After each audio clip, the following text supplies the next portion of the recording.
Namaste everyone, good morning and welcome to our series which we are calling the Sutra Talks, and here we are covering the Sutras, and this special tagline has been coined to these talks, which is living the Sutras as it is. And for that we need a guide and a mentor, and for the same reason we invite Dr. Rajesh Savera with us. Good morning, Rajesh sir. Yeah, namaste and good morning, Dhruv. Namaste. So, welcome to the talks. And as we start with a fun fact about the Diamond Sutra. Yeah, so your audio, I cannot hear you. Give me a minute. Yeah. Okay, I can hear Yeah. you now.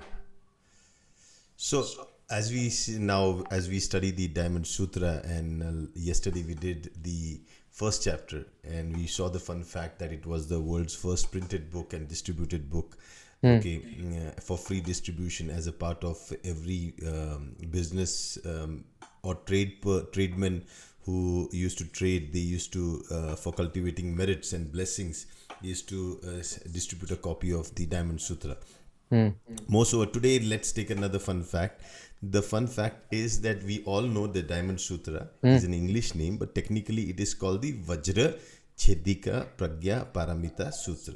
Hmm. Vajra means the strongest material that Indra holds in his hand. His weapon is made of that. Nobody can break that.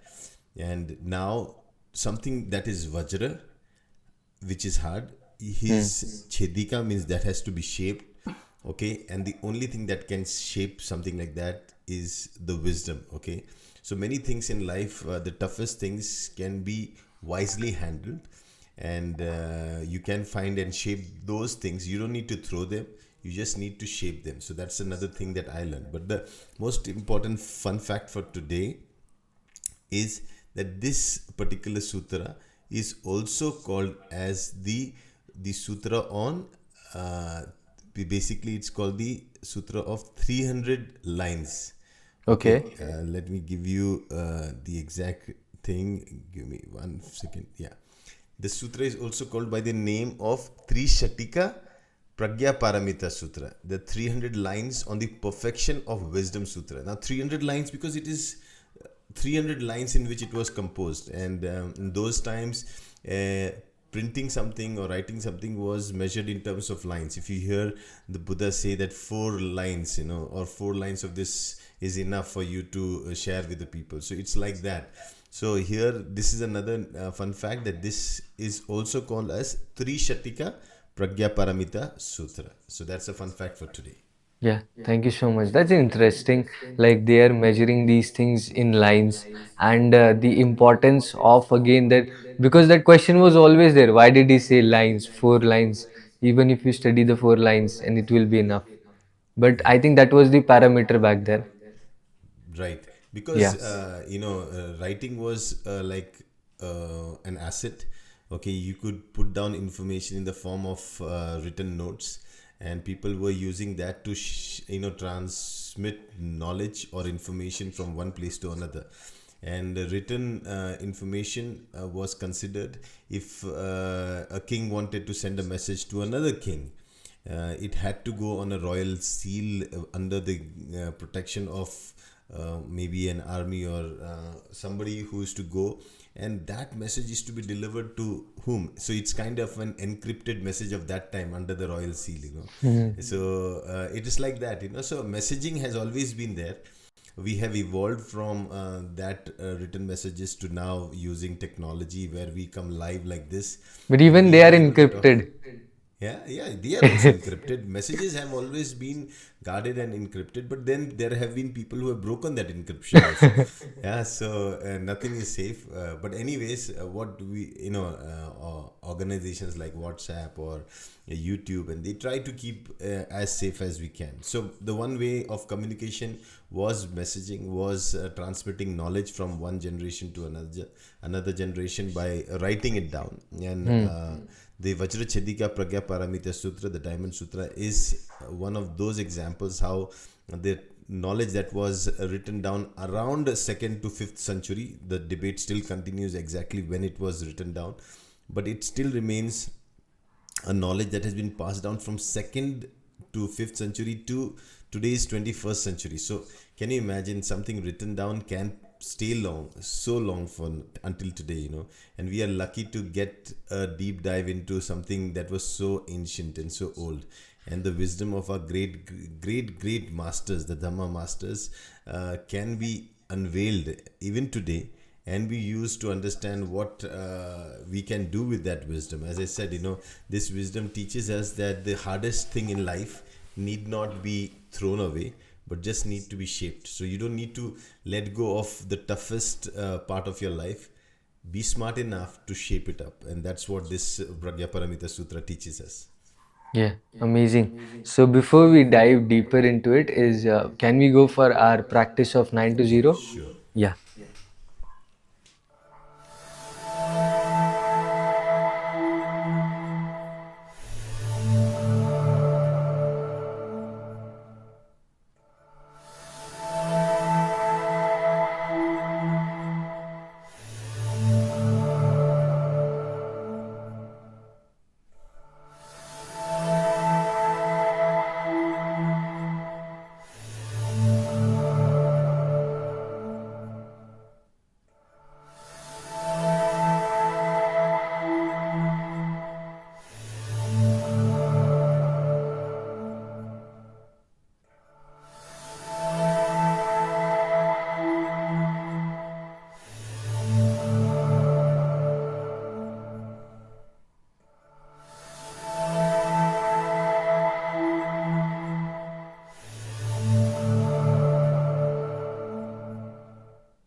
But I like the word dive when you talk about dive. Yeah, Because I like the word when you say dive, because deep it's dive. like you're diving deep dive. Because every time you're studying the sutra, now this deep dive word makes complete sense, because every time you study a sutra and then you find something new, it was like, how is it possible? But it is like going deeper into an ocean. Like, Yeah. though it's the same ocean, but you go deeper and deeper into it. Yes, yes, yes, and that's the beauty of it. You can find out so many things that are hidden down deep beneath these words, because these words are born from deep contemplative thoughts by these great masters on the teachings of the Buddha himself. And when they have, these are the words of Buddha. When a Buddha speaks something, is based on his realization and his understanding of the reality that lies beyond the illusory nature of things, the impermanence of things. And when somebody is able to show you that part of the world, a world that exists beyond this ever changing world, and somebody's telling you about it, that definitely has a lot of contemplation gone into bringing that language and the words to explain something so explicit and so like understandable, and trying to make those things understandable. So it's amazing to hear the words of the Buddha, and we are lucky that we Hmm. live in in an era where we Hmm. still have access to the words of the Buddha. And it is said that you should be really blessed to be at least born in a time when the Buddha is teaching. You Hmm. will be definitely blessed in a time when Buddha is expounding the Dharma and you're a part of it. You'd be blessed if you are a part of a culture which is still holding on to the teachings of the Buddha, and you get access to that wisdom. So I think we are that lucky ones who have Yeah, yeah. access to that. Yeah. Yes, that's for sure. So let's go and study the sutras. Yeah. So as we did. So just to remind everyone, this sutra was translated from Chinese, from Sanskrit to Chinese by Tripitakacharya Kumarjiva, and the translation from Chinese to English has been done by Dhyanacharya Nagajiva, which is Dr. Lib. And as you told last time also, there is no attempt for any interpretation or explanation by him. It's a translation as it is. And we covered up the chapter 1. Today we'll be moving on to chapter 2. And the heading of this chapter is Inquiry from an Elder. At that time, the elder Subhuti from the great assembly arose from his seat, uncovered his right shoulder, knelt on his right knee, clasped his hand in respect, and asked the Buddha, how rare is the Bhagwan? The Tathagata is skillful in endorsing all bodhisattvas, skillful in teaching the bodhisattvas. Bhagwan, when a virtuous man or a virtuous woman wishes to attain the state of Anuttara Samyak Sambodhi, how should they focus their mind and how can they control their thoughts? I'll take a pause here. Yeah. So here you see, we saw yesterday that these great monks, they were a part of this great being called the Buddha himself, and they all together 1250 were traveling with him, studying with him, and sharing their understanding of what they had realized themselves, and then validating and verifying with a guy who claims that he has been enlightened. The Buddha claimed that, right? And he said, do not doubt, I have made this bold statement that I have realized it. And it's a very, very strong statement for Yeah. somebody to say. And then everybody have to go and validate themselves if they are understanding, if they have understood it right. And so here Subhuti is one of those elders. When you talk about an elder, means one who is being respected, and from the great assembly, definitely he would be very intelligent, very smart. And from that great assembly, he rose from his seat, okay, uncovered his right shoulder, knelt down on the right knee. So this is a practice of respect at that time. Though he was the one who was respected by all, he was also respecting somebody else. So we pass on that respect. One kind of behavior that we carry on with us, we should pass it on. Okay, you cannot expect people to respect you and you not to respect people. You can not expect people to be polite to you and you don't be polite to people. You cannot expect people to care for you and then you don't care for people. It is always something that you should also deliver. The other way around, it could be that what you expect from people, start doing it yourself first. Okay, you do it. You start showing respect and respect will come to you. You be polite and politeness will come to you. You be in kind of that excitement of doing things, and the excitement of people to help you to do their things will always be there. So it is always that you are the one who initiates everything. So you see here Subhuti clasped his hands in respect and asked the Buddha, and he did not hesitate. You see, in the previous episode, the first episode, we saw that even Buddha went house to house to beg for food. So begging is nothing but asking. Asking for something materialistic is begging. And asking for something that is more to do with intellect is basically asking a question. So you need to ask for something, right? And if you know, because you should be hungry in all aspect, right? You should be having that hunger Thank to you. know also. And here you see that he is asking with respect to the Buddha, Yeah. because he And that too in believes, an assembly, which is a great assembly. yeah, in the great assembly he's asking that. But how does he ask? That's the beauty. And today if you Yeah. learn from this, then you'll realize. So one thing, life lesson here is that even though you are among the greats of the great, okay, and you're a part of the great, even then you need to be humble. You need to pay respect, even though you might be the most loved one, but yet respect is something that should come from you. And that's how you should do. Otherwise, what happens today in today's world is the most pampered and the loved ones are the most misbehaved ones. Yeah. Yeah, so they forget that if you're somebody's blue-eyed boy, or you're a blue-eyed child, or the most loving of everyone, then your job is an additional job of being good to that person also, and also representing that person's love and care and concern of being special to the world, that why I am special.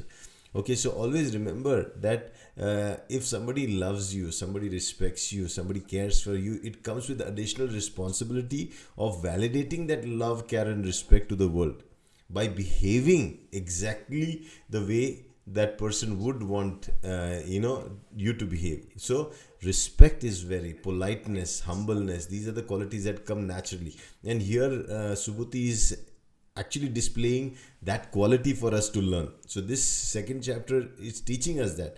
And you, as I told you, this was a sutra that was shared by people who were in trading, and trading Yes. means business, and hence business comes with respect. You only love to do business with somebody who respects you, right?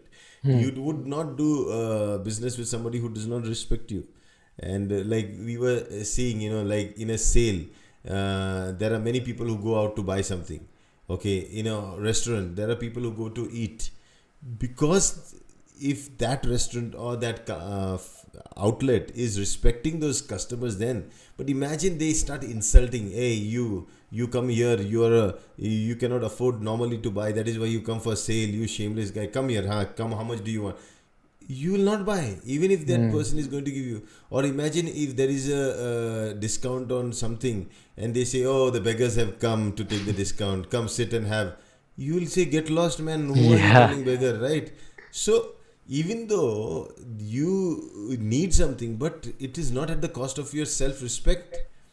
And hence, if you do not get ashamed when somebody is putting you down, then how will it work, if you cannot respect yourself? And so here it is very important that even though Subhuti was respected by all, Subhuti also knew how to respect somebody who is greater than him. Subhuti also knew how to respect everyone who was there, and he displayed his respect publicly, not personally.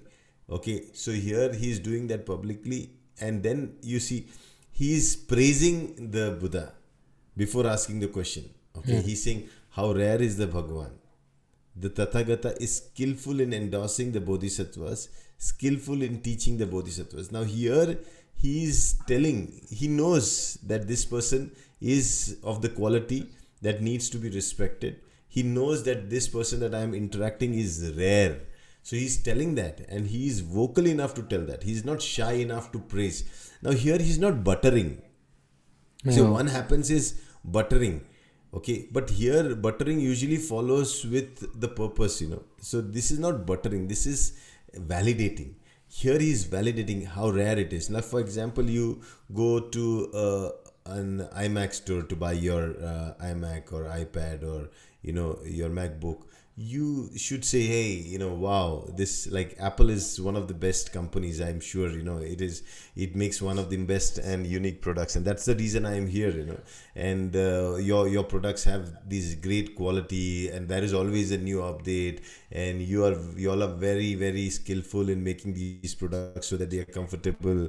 Now when you say that to them, they know, oh, this guy knows something about Apple, and he is here. So now they're going to tell you about what good qualities they have. Okay, and here you are also endorsing that you respect this company. You don't go there with attitude, oh, okay, no, actually I'm a Microsoft fan, but I come here to see what Apple is offering. If you say like that, finish, right? You don't do that.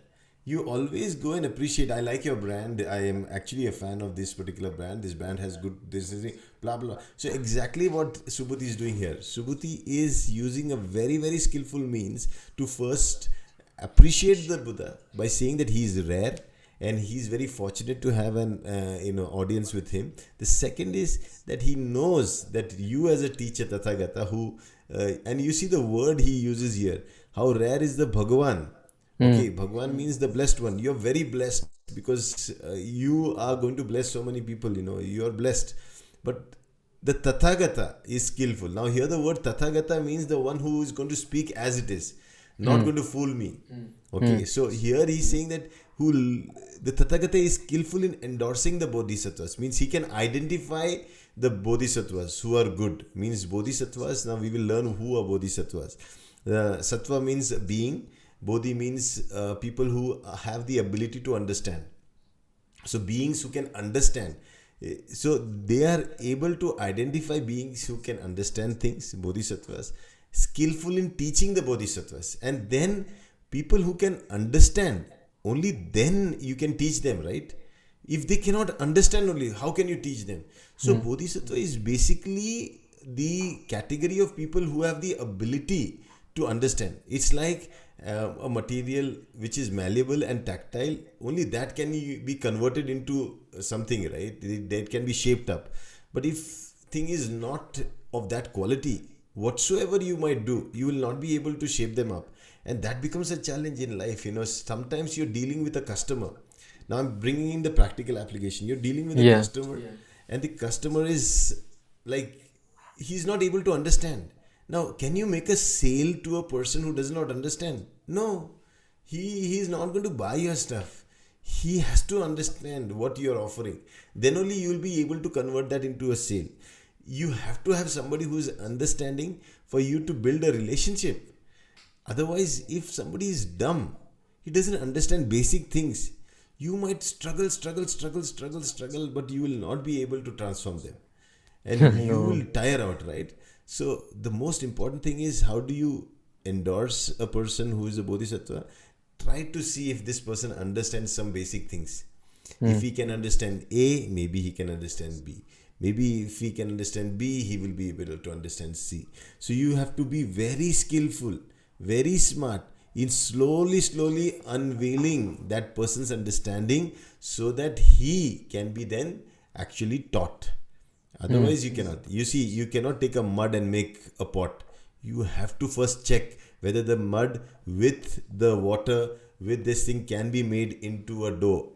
Okay, and when Oh. that dough is formed, then you can shape the dough, right? So you just cannot shape. So many a times we think, oh, now in today's education system, you take admission, okay, and you expect everybody to become like that. No, just by giving a written entrance exam and saying that you will become a doctor, it doesn't work. Do you have the quality? Do you have the heart of compassion to serve? Okay, do Oh, you yeah. feel, yeah, so if you want to be a doctor, do you have the logical mind to reason out? Then you can become a lawyer. Do you have the will to serve, right? The people, you can become a politician. You have to have these basic qualities as ingredients within you for you to deliver the material that you will be taught with, right? So at the end, your teaching needs that material. Here, Subhuti is making it very clear. Hey, Buddha, you are the one. You are very skillful in, endorsing the bodhisattvas. You are also skillful once you have found them. You're very smart to shape them up and train them, right? So that's exactly what Dr. Lim did. He when he came up with this opportunity through DXN of helping people to do business, he knew there will be different type of people. Some would be only consumers, somebody would be interested in the money aspect of it, and then he built the business around them, giving them the opportunity to share the profit that he makes. And he was skillful. Slowly then he put in different levels. He made, oh, let me see if you're good to become a crown ambassador, let me see if you can become a star agent. Oh, you're good, you become a star agent. Now let me see if you can become a star diamond. Oh, very good. Now you have become a star diamond. And every time he's appreciating him. Okay, now the star diamond has become a crown diamond. Oh, fantastic. Now you're crown diamond. Very good. Now executive crown diamond, then double crown, and then blah, blah, blah. And then finally, wow, you have become a crown ambassador. Now you are the greatest. So it was a journey. So same is with us. First we have to find out people. You see, it started with 1250 great monks. These great monks were not just by chance gathered along. They were very carefully selected, one after the other. Remember the first 5 bhikshus that Buddha met, he convinced them first. Then he kept on convincing. Slowly his team was built. You cannot expect that to happen in a day also. So sometimes we say, okay, I say start with one. Someone. You meet every day a new person. Try to see if you can endorse this person. Is this person in alignment with what you think? And then you will be able to build a good team. So your team building starts with first paying respect to everyone around you, and then from that endorsing the great ones who can become a part of your great assembly, and then you should be walking along with that assembly, and here it is showing that. So again, see, it's very important to validate what you have understood to get the you can say support from that. And then it continues, Bhagwan, when a virtuous man. Okay, you need to read that. Yeah, let's continue. I think here Yeah. till here you can see the practical application. My goodness, yeah, I was never, I never thought this would be like this, you know. It's completely practical and Yeah. in all the senses, at personal level, at even my, you can say my relationships, when it is coming to business, when it is coming to career, all the Even aspects family, Dhruv, with even family. family. You, if you're the eldest in the family, how much respect you need to pay to your parents, Yes. your society, the relatives, because they are looking up to you. Hmm. You see, they love you. They love you not because you're born elder, because they believe that you will represent them. And that means that respect will come, that serving attitude comes. So it's like this, with great response, such and such things. So technically, I have reversed their thinking about me. If I was a failure, if I did not Hmm. study well, if I was struggling, they would say, oh, he comes from that particular background. Now they Yeah, think, oh, he comes from this particular background. Even yeah, though yeah. my parents are uneducated, very few people doubt that, saying that, oh, maybe he comes from a nice, No, educated no one family. can think like that Exactly. until and Why? unless you tell them. Exactly. So, isn't me who's changing the whole opinion about my lineage? Yes. Yes. So, you represent the whole line, and so make sure that opportunity that you have to change something that has been carried along is fulfilled here. And everybody out there is a material that Buddha is going to shape with his wisdom, and he's going to make them like that, because Buddha becomes the template on Hmm. which these people are going to contemplate and become like him. And that is why Yeah. we all say that we all are the material, basic material. We are the sattva, the being that actually is going to achieve the bodhi, the understanding. And technically, we all are bodhisattvas. The only thing is realization. Hmm. Sometimes Yeah, you would think like that, how would that person be in their head to take such a great responsibility, you know? I mean, yeah, he would not be doing it just by the, you can say, just for the, but he would also realize that this is the responsibility I carry yeah. when So thousands of people are around you. it comes a part of you naturally, and I Hmm. think that's the beauty of it, that we all who are able to understand have already begun a journey towards bodhi, because Hmm. bodhi means nothing but realization. Hmm. And the realization is the final outcome of bodh, means of understanding. So first you have to have the bodh, then Hmm. you achieve the bodhi. Understand? So first you have to have the understanding, then you have the realization. Hmm. Nice. But that example was also beautiful when you talked about the Apple store, you know. The person goes with goodness, seeking goodness, and gets good. Absolutely, that's how it is. You when you meet people, na, you should never hesitate to let them know what you know about them. Hey, Hmm. I've watched your profile on Instagram. Amazing, these are the things that you're doing. This really makes me feel that you will be the best person to help me. Because I've seen you doing these things. The person there is going to feel he doesn't, because then you have actually done half of his job. Because otherwise, we ask, okay, what are you doing? Hmm. Who are Hmm. you? Hmm. Then the person has to put himself to explain, oh, I am this, I'm now here. Do you think anything of that the Bhagwan has to do, the Buddha has to do? No. No. The guy knows everything about you.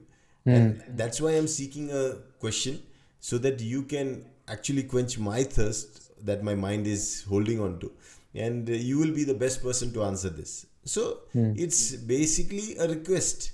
Hmm. It's a request that is coming from Subhuti to Buddha. Hmm. Great. Even I think four lines are enough. We can continue. I can continue. No, It's because not. see, it's about learning. See, Yes. when you do stitching, they say the closest stitches they hold the cloth the strongest. Hmm. So when you stitch, when you study, one is just go through it once. Yeah. Second is dive deep into it. So you can swim on the surface or Hmm. go dive deeper into understanding it.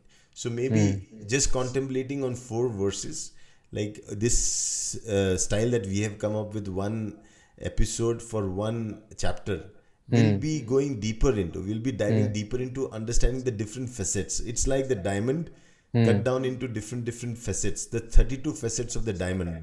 And Hmm. now this becomes the, you can say a 32 carat diamond that we are going to study, right? So it's going to shape Yeah. us, and we apply those qualities in us, and we start Yeah. shaping that up. You will see a personality shift after these 32 chapters in you, Yeah. and these 32 chapters will transform you completely, Hmm. and I think that's where the magic happens. And you will never realize that these personality changes that you brought in yourself were the reasons for the world and the people around to engage with you, to trade with you, to transform you. And that's what prosperity is all about. Yeah. I'm just getting goosebumps because of it, you know. Yeah. So let's take the Yeah. next. I'll continue. No, you have to read, I think so, from the previous one. Yeah, and Reading of. also can you Can you go a go to the little previous slide? previous slide? Yeah. No, Yeah. no, no. Yeah, the Bhagwan. Even the word Manavacha. skillful is very Ha. important for us to understand. I was going to ask you about that also because skillful again seems a little bit, like something. So skillful is basically, you skill is something that you train yourself in. You Hmm. just cannot say I'll do it. Doing it something without the having the skill is Hmm. dangerous. So you want to teach somebody, but you Hmm. should have the quality of teaching. The skill should be there. What is skill? Skill says that if A doesn't work, I have an option B. Hmm. If B doesn't work, I have option C. If C doesn't work, I have option. Skillful means I have all that you need, but I can get your work done, right? So we say, this guy is skillful, man. Whatever you Hmm. do, he is going to help. A good surgeon, a skillful surgeon knows how to operate and make sure he is able to save that person's life, right? Hmm. With using different tools. Sometimes the scissor doesn't work, he uses the knife. Sometimes the knife doesn't work, he uses the scissor. So he knows what to use when, the tools. And so skillful means well mastered in, well trained in. So again, for you to become skillful, you need to train yourself. Hmm. Otherwise, you cannot be skillful. So a skillful orator is a trained orator. He has tried it, experimented it, failed, succeeded. Okay, all those things. So somebody wants to be skillful, better go into the training of that particular skill set that you want to be skillful in. And you'll Hmm. realize that it becomes just a natural quality of yours to do things in different ways, right? Hmm. That's what Yeah. skillful here means. And Buddha was dealing with so many people. Now he had already, you can see a bunch of 1250 people with him. My Do you goodness. doubt his skill on dealing with different people? Because No 1250 ways. people would be all different. Exactly. So he already had 1250 ways in which he could have answered everybody's Five question. people, five people. Can you imagine? Five people can be so much. Not even 50, not even 100, 1,250, and that too great monks, Can you imagine? Yes. And people who are asking questions like these. Like, if you have to answer a question, can you please tell me how to focus my mind and control the thoughts? And then he's So answering. yeah, so he's very skillful in that with dealing with questions, because he knows these questions have arisen from illusions Hmm. about the way they have been viewing the world, and Hmm. because he had got the right view and he Hmm. had seen the illusory nature of the world, he had his fundamentals very clear, and because of that he was able to answer everybody's so-called questions that cause confusion to them and then help them see clearly. And that is why Amazing. we always say that a great teacher is the one who gives you another third eye. He gives you an insight into things which you normally did not see. Yeah, but nice. You said something very beautiful today that the questions have arisen from the illusion people have. Yeah, That is something. but that's true, Dhruv. When you look at the world today, we have so many questions in our mind. But these questions are in the mind because we are viewing the world in a particular way, and we don't know the basic fundamental. It's like you see a child who doesn't understand in class what the teacher is teaching, doesn't understand maths, doesn't understand physics, doesn't understand chemistry. He's working very hard to study. He's seeing everybody studying. He also opens the book and he's trying to study, read loudly, do everything. Goes to the exam, a question comes and he's confused. He doesn't know what to write. He has no clue. And he's writing something and he thinks, okay, I wrote something I might have, because he's busy writing those 3 hours. He's taken those supplements. But even then, when the result comes, he's failed. Yeah. And he says, I don't know, I wrote so well. I wrote all the answers. Maybe they were not for the questions, but I still wrote the answers. Then, Then, yet I failed. So it's like that with today's world. People are no, putting I do all it the effort. sometimes. Huh? I have done this. Yeah, we all have done that. We put in all the efforts and we think that I'm also working as hard as everybody else. You Yeah, know, no, I'm no, also this, I'm also digging the same way the other person is digging for the well. He gets no, no, water I and I used to don't. do that. Maybe this is not for this question. So at the end, what matters is that how are you going to view this world, and how is this understanding of the world going to help you to not remain in confusion but in clarity? Because in clarity there comes speed, agility, confidence, and you just go on doing things because Yeah. everything is so clear. Today, people hesitate, people are doubting, people Yes. are in Fear. fear, anxiety, worry, stress. Why? Because things are not clear to them. Uncertainty drives their life. And if uncertainty drives their life, they are always going to be like that, in fear, anxiety, worry, stress. And this kind of mental seeds that they carry within them, they become the reason for their physical illness also. So at the end, what is important is getting that right teacher. If you have a confusion, find that person who can help you get that clarity around that question.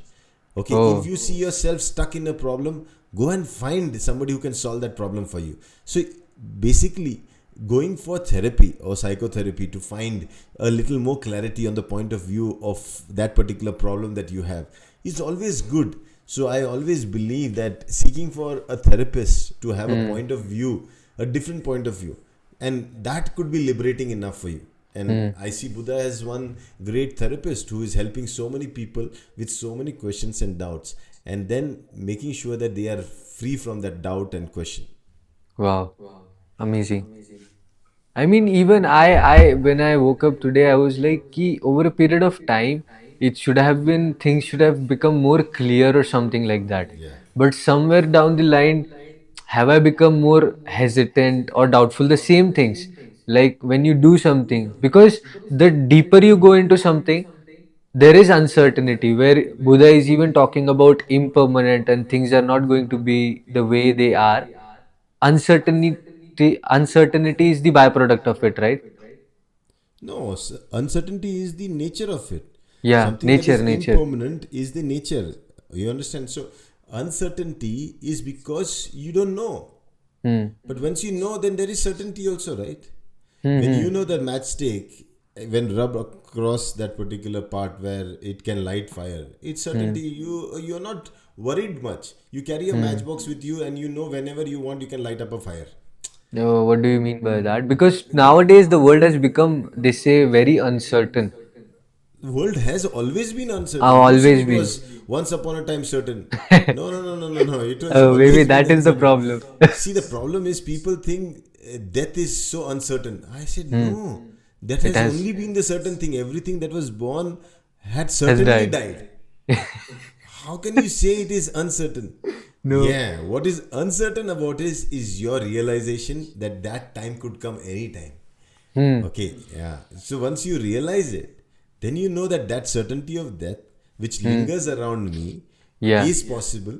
And I At need to any make time. sure that I do my job, my duty. I don't hold any hatred. I don't hold any kind of grudges with anyone, because this day could be the last day. As Steve Yeah. Jobs Yeah. says in his Yeah. Stanford speech, the only thing that keeps me going is that realization that if this was the last day of my life and if I was supposed to die, Then. what have I done? So that realization that one day I'm going to die keeps you going. And if you realize that That is the certainty around which all uncertainties just fade off. Okay, so remember this, once you're certain about some things, the uncertainty around that thing is gone away, right? So Buddha is bringing you can say, face to face with certainty, so that the uncertainty is gone away. And then with that goes away the doubt, the illusions, the fear, the anxiety, the worry, the stress. And I think what a life that would be if all this is not around us. Hmm. Yeah, that's what is your nirvana. That's what is your moksha. That's what is your liberation. And that's what we are seeking out here for. And Buddha's this particular sutra, only on the second chapter, is already expounding this profoundness that it Yes. has. Yeah. Yeah. So I'll continue. Bhagwan, when a virtuous man or a virtuous woman wishes to attain the state of Anuttara Samyak Sambodhi, how should they focus their mind and how can they control their thoughts? Yeah, here comes the question. Now, here he is asking, now he knew that Tathagata is skillful in endorsing of bodhisattvas. So he can identify the material which can be able to be converted into a state which Yeah. everybody is seeking for, the Anuttara Samyak Sambodhi. So he says, when a virtuous man or a virtuous woman, means he's telling definitely the material is there. Okay, and that material is virtuosity. Virtuosity means who is following the principles, the Panchashil, who is being still in the human realm, because transformation can happen in the human realm, and a human is basically entitled and has the will to remain virtuous. Okay, virtuous nature, because we are living in a civilized world, and Human realm, as civilized, in like there are different realms, the six realms. six realms. Yeah, so in this, the one that is the ghost realm, the hell, the ghost, the animal, then comes the human, and then the asura, and And then the devas. these are physical or more mental? You can say, because everything that is mental will actually manifest physically, right? Yeah, So everything that is mental will manifest physically. yeah. Somebody with that animal instinct mind will actually become the animal himself. Okay, okay. Just don't limit yourself with anatomy. This anatomy changes. We, even in the process of evolution, from the animal we have evolved into humans, and we are on the journey of becoming the most powerful asuras and then one day devas. But we'll still be in the realm of existence. Okay, we will still carry those attributes of animal within us. We'll carry the attributes of the ghost within us, Yeah. which ghost basically means the one without a physical body. So technically all this exists. Okay, and here the human realm talks about we living in harmony, living together as a society. And then there are certain rules, and that rule is virtuosity, your panchashila, your following of the five principles that keep you in relation with other without that fear and anxiety of being robbed or cheated or fooled around and all those things. And if you live in that environment, you definitely are the material through which you can actually attain the state of anuttara samyak Samyak sambodhi. That Sambodhi. means anuttara means the highest, where there is nothing beyond that. Samyak means which is equivalent of, and sambodhi means all understanding. So something that is highest, all pervading, all understanding, that you can achieve. And then you can see that everything that seems so different, the underlying formula that works for all, that is one and the same. So the question here Subhuti is asking is, if there is a person who is good, okay, who is virtuous, okay, man or a virtuous woman, and if they have this wish, the desire to attain that ultimate realization, how should they focus their mind and how can they control their thoughts? So the two very straightforward questions which are so relevant even today, that how do I focus my mind on the something that I wish for? Now here anuttara samyak sambodhi is not something that you want to achieve, it is in everything. For example, you want to be a great footballer, a great businessman, a great artist. To reach that wish is that there should be nobody higher than me in that stage. That should be the Anuttara Samyak Sambodhi, the highest of the highest version of myself, of that particular wish that I wish for.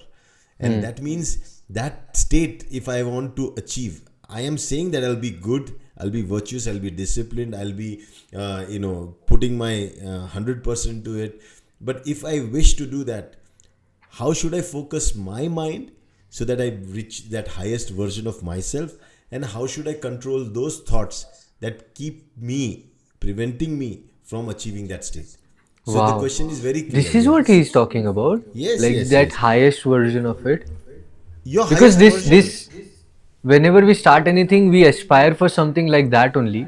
Over a No, period of here. time, we let go of things. I thought like Buddha is always about balance in between, like that highest version, seeking for it would be something extreme or something like that. No, here he's saying that it's like you wish. And what do you wish for? Don't you want that wish to be the, Best. like, to the fullest? Like you wish for, imagine you wish for, like a simple thing. You're hungry and you wish a good meal. Imagine the good meal that you wish for is served to you. Huh? You'll be, wow, I just wished for it and it is served. Is there anything else? No, sir, this is more than enough. Means I never imagined that state of samadhi, that satisfaction is somewhere you have nothing left. Hmm. You understand? Your wish, your desire is fulfilled. Do you think Yes. you will wish for anything further after that? They've No. given you everything. Then when they ask you, you want anything, you say, no, no, no, sir, more than enough. You actually, I never expected this.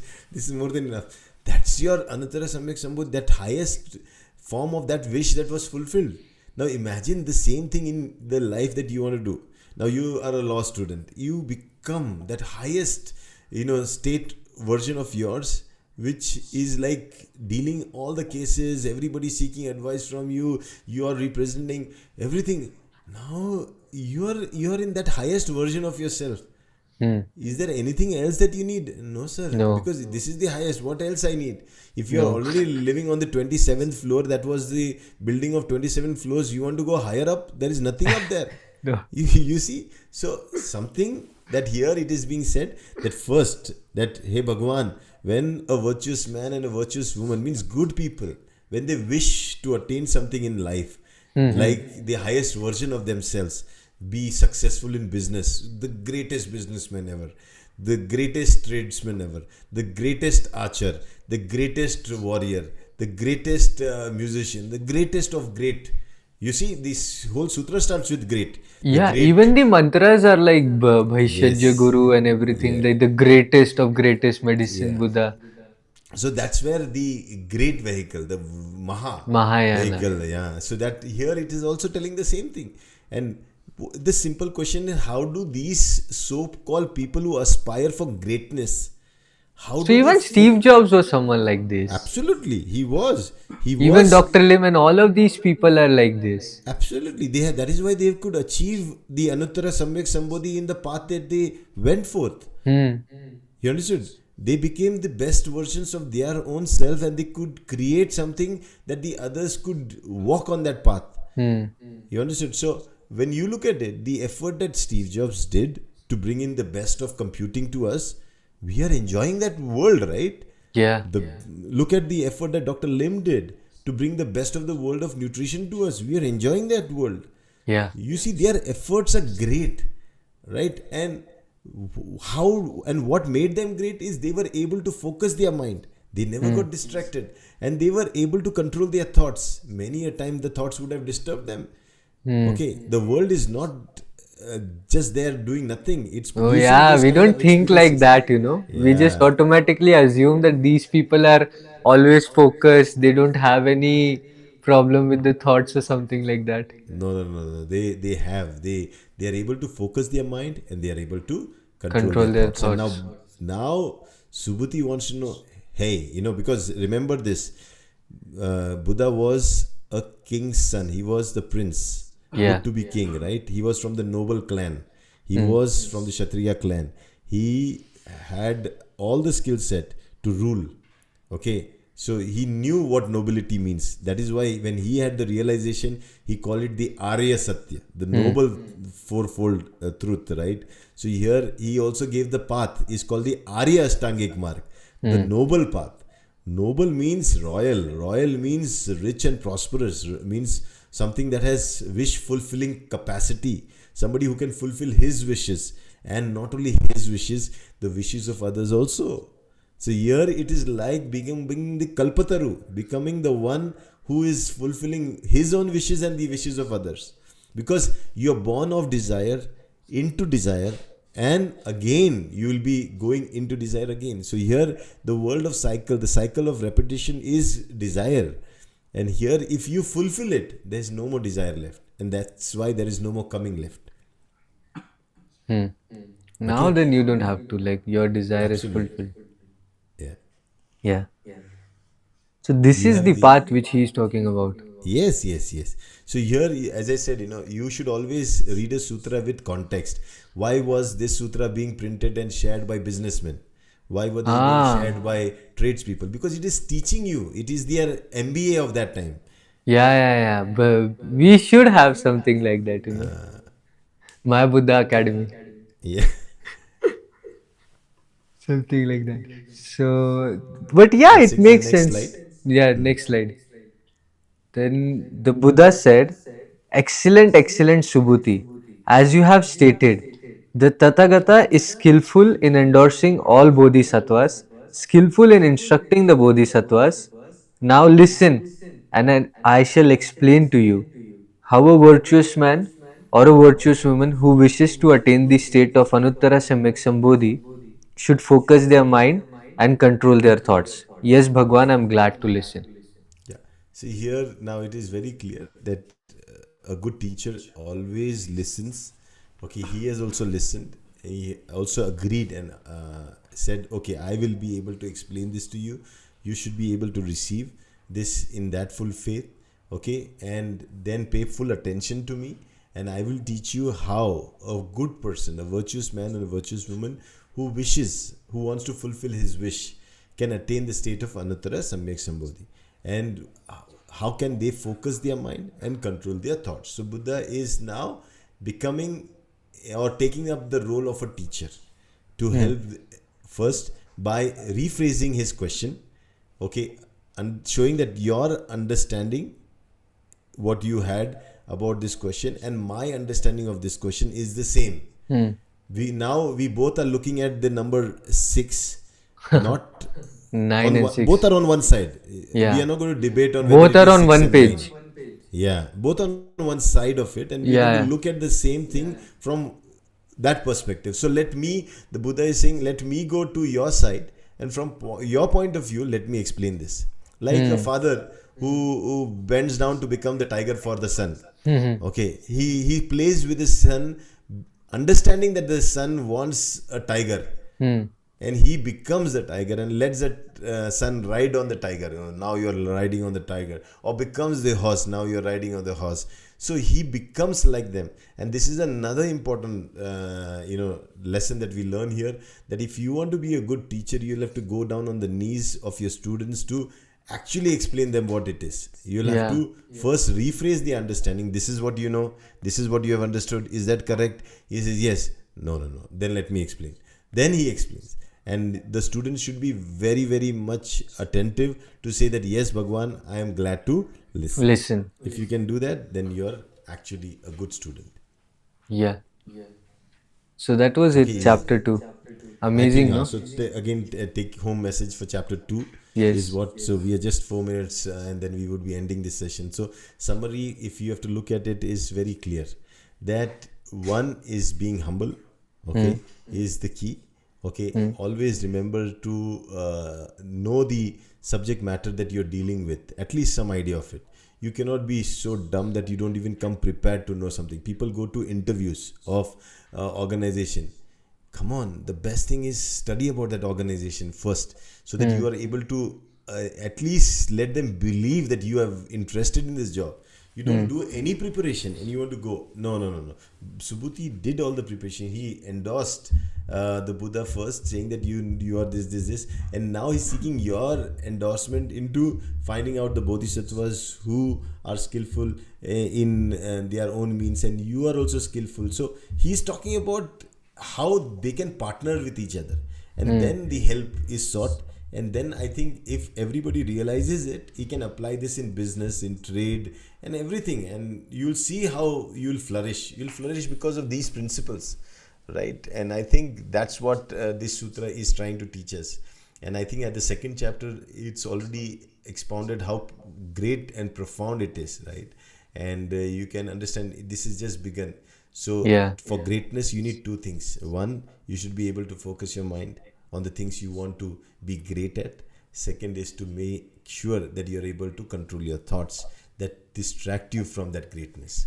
If you can do that, nothing like it. Yeah. Thank you. Thank you so much. That was a beautiful message. And hope so that we cover up how they do it over the period of time. But at least we know what we need to do. Even it's like beautiful when you say the Tathagata, he's not going to hide anything from you. Yeah. Though they are talking about, he's also saying that to do it, you have to just focus your mind and control the thoughts. They've already given us the key. Now, whole then the chapters or the questioning and answer, right? Yeah, So yeah, I think so. How was the audio and the video? I think it was clear. Maybe yeah. we'll have to check, because as we again explore into the possibility of setting up things, we will Hmm. be having those challenges. But Hmm. I think one day we will achieve Anuttara Samyak Samyak Sambuddhi even in Sambodhi. live telecast. Yeah, even today we got great help from Ajay, so he came early morning. Thank you, Yeah, Ajay, for helping thanks, us. Ajay. Yeah, So, with our team also getting to know a lot of things, even they are on just starting on the path. yeah. Yeah, So so good, that good, was good. it. Yeah. Okay then. Yeah, Cool. okay. Thank you so much, Rajesh sir. Thank you so Thank much for you. joining. Thank you so much Yes. for all of you who are viewing and everything. Are there any questions, Ajay? No questions. Okay. Thank you so much, guys. Hope to see you again next weekend for the Sutra Talks. And you have your Shunya Talks lined up at 8:30 a.m. So be sure you're there if you have time. But that was it. Thank you so much. Namaste and bye Namaste. bye.